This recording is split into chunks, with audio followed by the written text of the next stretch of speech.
Mandate कंपन्यांच्या विरोधात नाही आहोत, त्यांच्या पॉलिसीजच्या विरोधात आहोत. कारण त्यांच्या पॉलिसीज अशा आहेत की जसं दूध वाटपाचा कार्यक्रम आहे आणि त्याचं सूत्रसंचालन एका मांजरीकडे दिलं आहे. म्हणजे शेवटी वाटीमध्ये किती दूध इतरांसाठी बाकी राहील ते तुम्ही समजू शकता. आता मॅन्डेट कंपनी काय करते की हे डेव्हलपर पण चेक करत नाही. आज एका लोकेशनला प्रत्येक कंपनीकडे 5-5, 10-10 प्रोजेक्ट्स आहेत आणि कस्टमरला त्या मल्टिपल प्रोजेक्ट्सवरनं कॉल चालू होतात. तर इथे कस्टमरची आम्हाला सिक्युरिटी पाहिजे की त्याचा नंबर सिक्युअर नाही. आज मल्टिपल दिवसभर तो ऑफिसमध्ये त्याच्या कामात बिझी आणि दिवसभर 100 त्याला कॉल येत असतील. ह्याच मॅन्डेट कंपनीने आज काय केलं की IT पार्कमध्ये जाऊन त्यांच्या ज्या एम्प्लॉय आहेत त्यांना सांगितलं की तुम्ही कस्टमर घेऊन या, आम्ही तुम्हाला हे पेआउट देऊ म्हणून.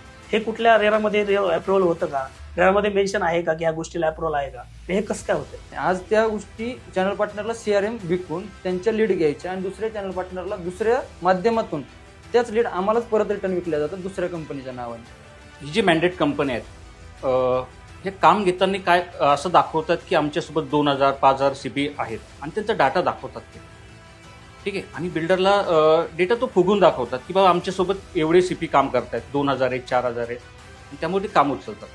सगळ्या CPने स्टँड घेतला आहे की मॅन्डेट जिथे असेल तिथं काम करणार नाही आहे. जिथं बिल्डर असेल बिल्डरकडं सगळे CP आम्ही काम करू. कस्टमर जेव्हा मार्केटमध्ये जाते तेव्हा एका प्रोजेक्टचा डेटा आहे दुसऱ्या प्रोजेक्टचा डेटा तिसऱ्या प्रोजेक्टचा डेटा चौथ्या प्रोजेक्टवर, हे चालूच आहे. आणि त्याच्यामुळे कस्टमर ह्याच्यात खूप वैतागलेला आहे आणि कस्टमर ह्या सिच्युएशनला कुणाचे कॉल न घ्यायचा प्रयत्न करत आहे, अवॉइड करत आहे. त्याच्यात आमचे पण नंबर्स असतात, आमचे पण कॉल कस्टमर घेत नाही.